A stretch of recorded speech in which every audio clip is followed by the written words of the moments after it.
بسم الله الرحمن الرحيم يا بني إسرائيل اذكروا نعمتي التي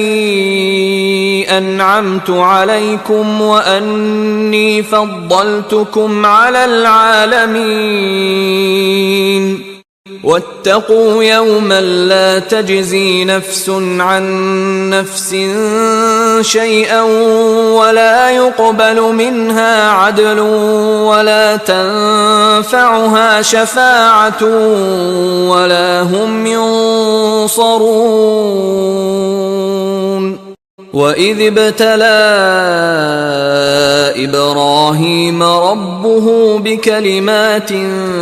فأتمهن قال إني جاعلك للناس إماما قال ومن ذريتي قال لا ينال عهد الظالمين وإذ جعلنا البيت مثابة للناس وأمنا واتخذوا من مقام إبراهيم مصلى وعهدنا إلى إبراهيم وإسماعيل أن طهرا بيتي للطائفين والعاكفين والركع السجود وإذ قال إبراهيم رب اجعل هذا بلدا آمنا وارزق أهله من الثمرات من آمن منهم بالله واليوم الآخر قال ومن كفر فأمتعه قليلا ثم أضطره إلى عذاب النار وبئس المصير وإذ يرفع إبراهيم القواعد من البيت وإسماعيل ربنا تقبل منا إنك أنت السميع العليم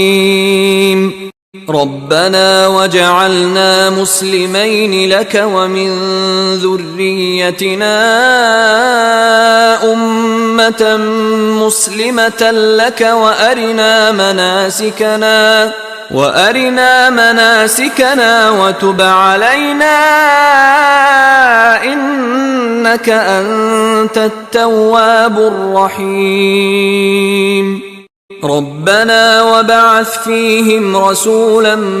منهم يتلو عليهم آياتك ويعلمهم الكتاب والحكمة ويزكيهم إنك أنت العزيز الحكيم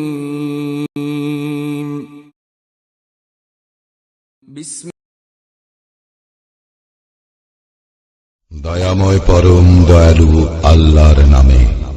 হে ইসরায়েল সন্তানগণ, আমার সেই অনুগ্রহকে স্মরণ করো যদ্বারা আমি তোমাদেরকে অনুগৃহীত করিয়াছি এবং তোমাদেরকে বিশ্বের সকলের উপরে শ্রেষ্ঠত্ব দিয়াছি। এবং তোমরা সেই দিনকে ভয় করো যেদিন কেহ কাহারও কোনো উপকারে আসিবে না, কাহারও নিকট হইতে কোনো বিনিময় গৃহীত হইবে না এবং কোনো সুপারিশ কাহারও পক্ষে লাভজনক হইবে না এবং তাহারা সাহায্য প্রাপ্ত হইবে না। এবং স্মরণ করো যখন ইব্রাহিমকে তাহার প্রতিপালক কয়েকটি কথা দ্বারা পরীক্ষা করিয়াছিলেন এবং সেইগুলি সে পূর্ণ করিয়াছিল। আল্লাহ বলিলেন,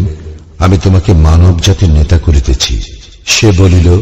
আমার বংশধর গণের মধ্য হইত। আল্লাহ বলিলেন, আমার প্রতিশ্রুতি জালিমদের প্রতি প্রযোজ্য নহে। এবং সেই সময়কে স্মরণ করো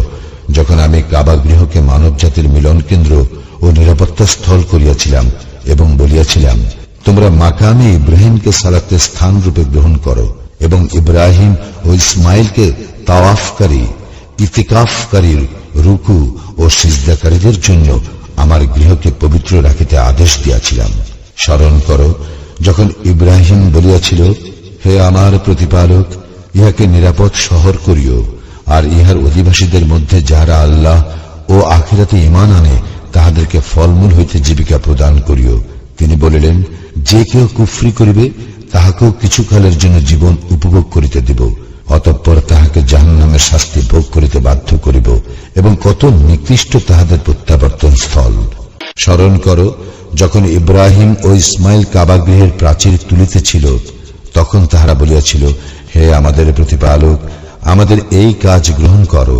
নিশ্চয় তুমি সর্বশ্রোতা সর্বজ্ঞাতা। হে আমাদের প্রতিপালক, আমাদের উভয়কে তোমার একান্ত অনুগত করো, এবং আমাদের বংশধর হইতে তোমার এক অনুগত উম্মত করিও। আমাদেরকে ইবাদতের নিয়ম পদ্ধতি দেখাইয়া দাও, এবং আমাদের প্রতি ক্ষমাশীল হও, তুমি অত্যন্ত ক্ষমাশীল, পরম দয়ালু। হে আমাদের প্রতিপালক, তাহাদের মধ্য হইতে তাহাদের নিকট একজন রাসূল প্রেরণ করিও, যে তোমার আয়াত শুনে তাহাদের নিকট তিলাওয়াত করিবে, তাহাদেরকে কিতাব ও হিকমত শিক্ষা দিবে, এবং তাহাদেরকে পবিত্র